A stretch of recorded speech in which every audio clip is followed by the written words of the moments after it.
제12강 시편 89편 19절에서 24절. 하나님의 돕는 힘. 첫째, 능력 있는 자에게 돕는 힘을 더하신다. 능력 없는 자에게 돕는 힘을 주셔야만 합리적인 것이 될 것인데 실상은 그렇지 않습니다. 사람은 자기를 존엄케 생각하여 하나님의 말씀을 믿지 못하겠다고 하지만 이것은 자기 꾀에 자기가 넘어가는 것입니다. 하나님 말씀은 무조건 믿어야 되는 것입니다. 19절, 능력. 하나님의 만능과 같은 능력이 아니고 성도에게 있는 힘을 잘 써서 생긴 힘이라는 뜻입니다. 예, 하나님이 팔을 주셨는데 이 팔을 자꾸 쓰면 능력 있는 팔이 됩니다. 영혼을 잘 써 먹는 그 사람을 도와주겠다는 뜻입니다. 중생시켜 주신 것은 그 영혼을 써 먹으라고 주신 것입니다. 영혼을 써 먹으면 힘이 더 나오고 잘 써 먹지 않으면 힘이 없어지고 마는 것입니다. 그러므로 써 먹을 탓입니다. 예, 베드로는 소망의 사도요, 요한은 사랑의 사도요, 바울은 믿음의 사도입니다. 이것은 자기가 써먹은 부분이 더욱 발전되었다는 실증입니다. 영혼을 일심정력하여 써서 장성시켜 나아가는 것을 볼 때 하나님이 기뻐하시고 힘을 더욱 주시는 것입니다. 마태복음 25장 29절에 있는 자에게는 더하신다고 했습니다. 그 이유는 하나님께서 중생시켜 산영을 주실 때에는 점점 장성하여 하나님과 같이 되게 하려고 뜻하신 것입니다.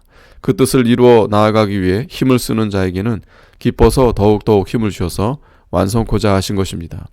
노인이 활동하도록 작업시키는 것은 그 자신과 가정의 복입니다. 노인에게 활동을 안 시키면 미국의 몸을 못 쓰게 됩니다. 자신에게 욕이 되고 가족에게 고생이 됩니다. 목사님 6.25 당시 36일간 금식하고 삼각산 넘은 것은 하나님이 힘을 주셨기 때문입니다. 영에도 하나님이 힘을 주십니다. 교육자는 그 자리에서 힘을 써야 합니다. 교인을 위하여 피땀 흘려 애를 쓰고 힘을 쓰고 어떻게 하면 교인을 바로 세우며 생명을 살리까 일심정력을 하다가 강도할 것을 못 얻고 강단에 나가면 그때에는 하나님이 힘을 주십니다. 힘을 쓰면 힘이 자꾸 나오고 또 하나님이 돕는 힘을 자꾸 주시는 것입니다. 마태복음 11장 12절에 힘쓰는 자는 천국을 빼앗는다는 말은 형체의 천국이 아니라 천국에서 누릴 성성을 힘쓰는 자가 이룬다는 뜻입니다. 바울이 디모데에게 너는 너를 가르치고 교인을 가르치라고 했습니다. 애를 쓰는 자를 도와주면 자꾸 자라나게 하는 것입니다. 교육자가 직분을 위해 힘쓰지 않음이 악한 것입니다. 이런 악한 자를 하나님이 도와줄 수가 없는 것입니다. 우리 목사님은 우리 향해서 마음 쓰는 것과 사랑하는 것과 강도하는 것이 점점 나아진다 하는 말이 교인에게서 나와야 목사 자격이 있습니다. 그렇지 않고 태보가 되면 그것도 교인이 알고 낭망합니다. 힘을 쓰면 반드시 됩니다. 힘을 안 써서 안 됩니다. 힘만 쓰면 도와주십니다. 예, 목사님 재학 당시에 연구심 없이 산수 못했다는 것이라 한다.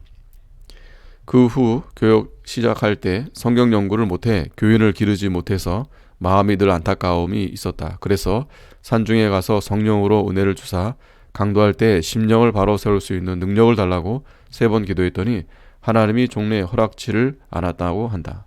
그 이유를 후일에 깨달았는데 만일 그것을 주었다면 성경을 연구치 않고 힘쓰지 않고 교회 일하다가 자신은 허수아비 노릇만 하고 장성치 못하고 향상치 못하고 기계로만 쓰다가 마지막에는 내버리우는 자가 되고 말았을 것입니다.